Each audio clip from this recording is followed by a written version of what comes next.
All right, everybody. Stocks by the numbers. Welcome back. Quick update on FuboTV Incorporated, ticker symbol FUBO, listed here on the New York Stock Exchange. Stock came out right out of the gate, hit over 1.5, pulled back 133, as you see, sitting right here at this trend line. This is the top trend line of this wedge, I believe we were speaking about. But let's look at the numbers real quick because yet again, Fubo delivers consistent results. That's what I'm getting from these earnings reports. And I know some people are like, well, they're still operating at a loss, or, they got the lawsuit taking place, or, everyone always has some sort of reason as to why Fubo should be kept down.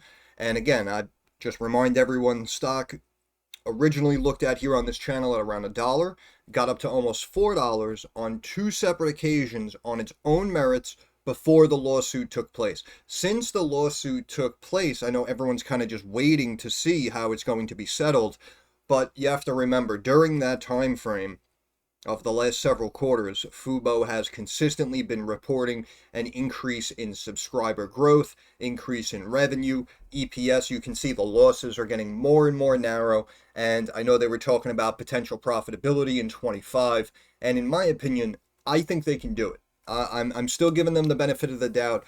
But again, regardless of any kind of short-sighted catalyst you may be looking at, again, in my opinion, sometimes you got to take a step back, look at the big picture, and subscriber growth increasing, revenue increasing, ad revenue increasing. But we can see earnings came out this morning before the open. Company posted a loss of 8 cents a share. Estimates were a loss of 14 cents, almost beat it by 50%.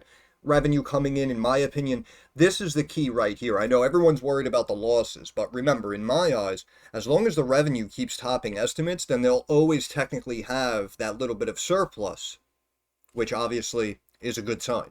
And revenue came in over 390 million. Estimates were 368 million, beating by over 6%. So if we back up a little bit, yeah, you can see, oh no, my apologies. That's the support trend line we were looking at, right? If you recall, we broke out, right? This was a long-term wedge. We started breaking out of the wedge, and I drew this line across last time, connecting these bottoms from June 21st, 2024, going across to July 10th. Yeah, July 10th also, cutting across, and you can see that even yesterday, right? The stock dropped on the big sell-off, and it got back up and reclaimed this support trend line.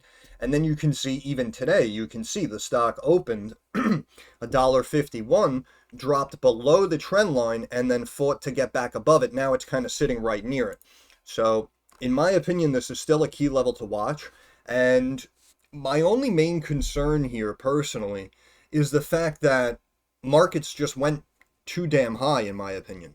So the real question is, are we now going to continue this sell-off? I know we're having a decent bounce back today here, but are we going to continue the sell-off now throughout August, September, October, like we did this time last year, and potentially have kind of like a volatile seller's market over the next couple of months going into elections? That's my biggest concern. Because the problem is, I know we always want to try to find companies that are fundamentally sound, in my opinion, but if everything starts selling off, people are going to potentially liquidate positions across the board, whether the company itself is doing well or if they're struggling. So the point being, if we start to really pull back, all of a sudden we have a Dow at like 36,000, 34,000. If we continue to shave a couple of thousand points, obviously something like Fubo is going to start selling off as well, and we could potentially get back to that low $1 level. But right now it's hanging out at the support trend line, and we have preliminary injunction here against Fox Disney, Warner Sports coming out. But also, if we just look at some of the numbers here, look at this. Excuse me. Sales grew 25% year over year, 391 million almost. Estimates were only 368. Adjusted EPS lost 4 cents a share. Analysts were expecting almost 15 cents. Company's adjusted EBITDA, earnings before interest, taxes, depreciation, amortization, margin loss stood at less than 3% versus a loss of almost 10% this time last year. In my opinion, that is phenomenal growth. And I don't want to jump down anyone's throat because I know we have some other stocks with certain stories behind them, like the ASTSs of the world that really exploded and ran up in value. And in my opinion, if this stock Fubo was trending like some of the stocks that you all look at and people potentially talk about on Reddit or wherever you're getting the information from, if this was trending and looked at with as much attention as something like an ASTS, in my opinion, this would probably be $7, $8 right now. But let's come back to reality. As you see, North American streaming, of course, their bread and butter is where the bulk of the revenue comes in. The revenue here in North America grew 26% year over year to 382.7 million. Paid subscribers grew 24% year over year. We're up to 1.45 million. What did I say last time? Right? I said they can try to beat it up. I know it was, a quarter or two ago, they were looking for like 26% subscriber growth, and they posted like 23% or whatever it was. So they were saying that's why the stock was being kept down. These numbers are nothing to sneeze at.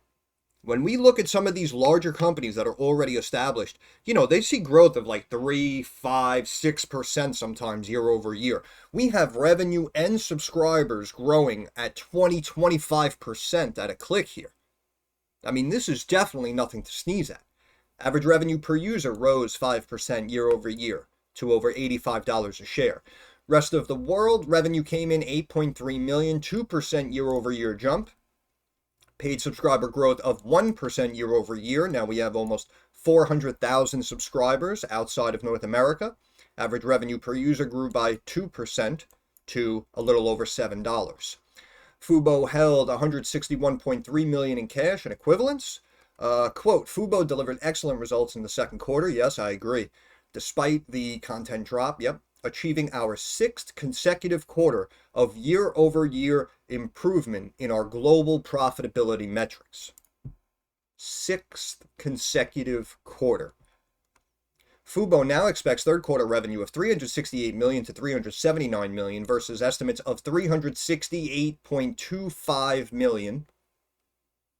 And fiscal 24 revenue of 1.603 billion to 1.625 billion. Prior was 1.558 billion to 158 billion versus the consensus estimates of 1.57 billion. Steam friend, my apologies, forgot to sign off. So if you recall, this was also a potential quote-unquote negative catalyst that Wall Street potentially used as the reason as to why to keep Fubo down, if you recall. The stock was at what? It was at like 2.5, 240 or something. Earnings came out. They beat. But then what did they say? I believe they lowered that fiscal year guidance down to like this 1.5 billion mark. And everyone was looking at that as the one negative. And that was supposedly the reason why they were keeping Fubo down. But what did I say? I said, in my opinion, look at the growth. I said, you give them 1 quarter, maybe 2. I said, and when they come in above estimates and they consistently keep beating earnings, they're going to re-up the fiscal year guidance, and it's going to get back to or above what they were originally projecting. Right? And at the time, it all seems like a wish upon a star. And now you're sitting here and you can see we're expecting 1.6 plus billion. When we were expecting, 155, 158, 157. Now we're in the 16s, right? So all of a sudden, any negative catalyst that was potentially tied to Fubo, in my opinion, over the last 1 to 2 quarters has just been wiped out. This stock, in my eyes, should absolutely be trending higher. Absolutely. Not a doubt in my mind. Not a doubt in my mind. Because again, I also think back of companies like Airbnb, right? Think about Airbnb. And how was that growing? How were they treating the stock? The stock started running because there were more users on Airbnb. There were more listings, and then the revenue started to come in more. I mean, that is almost exactly the same type of scenario we're seeing here with Fubo. But Fubo is not moving. And unfortunately, again, I have to say, it seems like everyone's just waiting for the outcome of this lawsuit. And it's really unfortunate because, again, the stock got to almost $4 on its own merits before this news hit, like back here, whenever it was. And it's really unfortunate because, in my opinion, this stock easily should be $2.50, $3. And I think I'm being conservative. I mean, down here, look, we're talking about a $400 million market cap. That's basically what they brought in this quarter. So, again, you know, every situation we look at can't be, it can't be the situation where it's the rule and not the exception, or it's the exception to the rule, right? So, I don't know. You know, sometimes it throws me for a loop because a lot of these other stocks we looked at, and again, I know you guys like them. They're younger stocks. You guys may have gotten in early, so you're very bullish and you just want to hear positivity about these companies. But even something like a Palantir rallying today, I still say, in my opinion, Palantir is significantly overvalued and should start coming down if the markets sell off. And something like Palantir, you know, a lot of people will continue to make the argument like, oh yeah, no, this stock should be at 60 billion when they're forecasting like 2.7 billion in revenue for the year. So the stock's trading like 25 times annual revenue, 200 plus PE, and no one has a problem with that. And then we switch over to something like Fubo, and all of a sudden everyone's like, oh yeah, no, it should be in the crapper. I strongly disagree. I strongly disagree. And for all of you who play cheaper tech stocks like this, I remind you of your ASTS. That stock ran up. It's sitting here, what, at $4-5 billion market cap? Company hasn't made a dollar yet, right? So that's my point. If there's potential for ASTS, and they delivered their satellites finally after being delayed, now they're dealing with half a dozen class action lawsuits for potentially misleading investors. If that stock can go from $2.40 to $21 or wherever it went, then yeah, I think Fubo going to $3-4 isn't really asking for too much. But that's just me. That's just my opinion. But across the board, Fubo, even ad revenue too. I want to show the ad revenue. Where was it? Let me see here.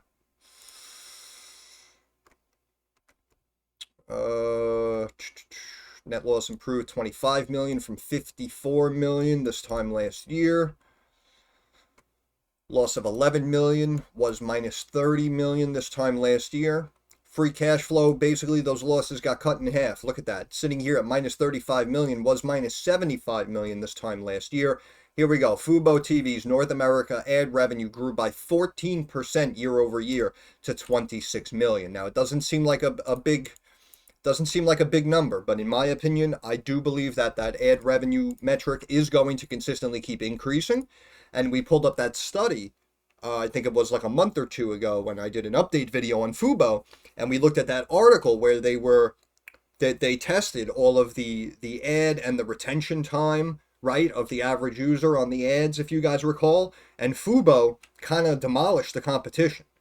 So that's why I was saying, in my opinion, I think the ad revenue is going to continue to come into Fubo, and you can see, again, 14% increase roughly in ad revenue. So in my eyes, I'm seeing a heck of a lot more positives than negatives here.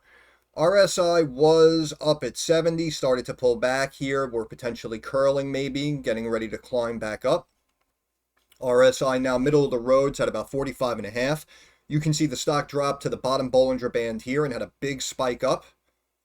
And now we pulled back basically right around to the mid Bollinger Band there, 139, sitting pretty.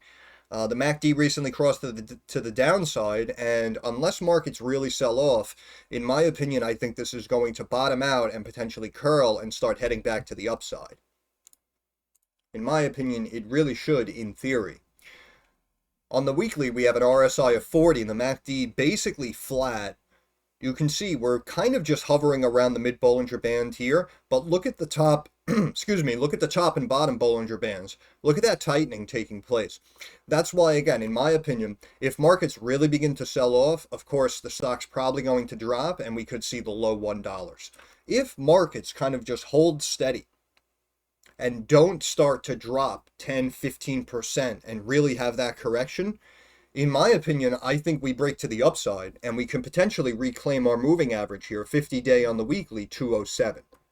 So in my opinion, this stock really should be above $2, and I think that's being conservative. And even here on the daily, too, you can see the 200-day moving average, 201. So in my opinion, technically the company just beat on the top and bottom line. Ad revenue is up, overall revenue is up, subscriber growth is up. So technically, the stock should be up in my eyes, and I think next stop should be around $2, but we'll have to see again how the markets hold up here. Had a big drop the last couple of days. We lost a couple of thousand points. Now we're bouncing back 600-700 points on the Dow. Even though yields are up as well, yields spiked up and are basically consistently running throughout the day, and stocks seem to be holding steady. And that, in my opinion, potentially raises a red flag, because the old rule used to be when yields go up, stocks go down. So I'm curious to see now if this was just kind of a little bit of a bounce day to just kind of slow down the bleeding, and then we're going to potentially drop hard again tomorrow and kind of resume that sell-off. Again, nothing is guaranteed, nothing is set in stone, and also, not to rain on your parade, because I'm sure a lot of people did very well in the markets. Excuse me, I'm sure a lot of you did pretty well in the markets the last 3.5, 4 years.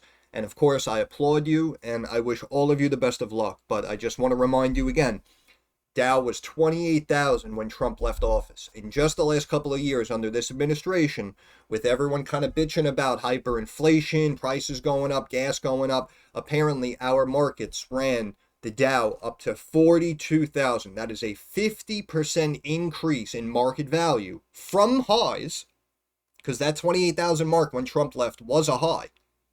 So we went from highs of 28,000 up 50% to 42,000. Now, we had Joe Biden. Now all of a sudden they pull him out. Now they bring in Harris, and now she's picking a VP. And in my opinion, there's just a lot of crap going on, not only domestically here in the States, but overseas as well. I'm sure you guys are hearing about the slew of headlines coming out of Europe, the Middle East. In my opinion, I think something big is potentially going to happen, and it could be happening, again, going into elections. And this is why I say, if they're having a market run up so much, we could potentially be entering a sell-off period over the next several months. But my original point was, markets up 50+%, and you guys who may be new just in the last couple of years, see, you're seeing a market just exploding and rallying. So you're kind of buying into that notion of, quote unquote, stocks only go up, everything's raging, the stock market's the place to be. And I understand that mentality because it's what you're seeing. But again, I just want to remind everyone, if they want to look at the last 4 years, and let's just say they want to put 10, 12, 15% growth on it, on the market overall, I'm speaking about. If we were at 28,000, 10%, 12%, that'll bring us to like 31,000 and change. And you can see the Dow sitting here at 39,260. So even if we pull back while still maintaining like a 12, 13, 15% increase in value from 2020 levels, we could still potentially be looking at like a 15, 20% sell-off across the board here on all three major indices. So that's why I always say, be careful, in my opinion, buying, especially some of these tech companies as they're raging to these heights. Anytime you're buying a stock, even if you feel it's undervalued, if the markets are at highs and the market starts selling off, even if you made a good kind of quote unquote investment call, you may still see red before you see green, because everything kind of goes down with the rest of the market. So this is why I say, in my opinion, you should never be all in. You should always have some cash on hand just in case the markets start pulling back, right? You can maybe make 1 or 2 quick trades, make money on the downside, while probably the rest of your positions are starting to lose value. So you kind of have to work with what you got, but I just wanted to put out, just a little disclaimer, in my opinion, just kind of reminding everyone of how high we ran. And again, supposedly it was on rate cuts that never happened and cooling inflation that didn't really happen. Excuse me.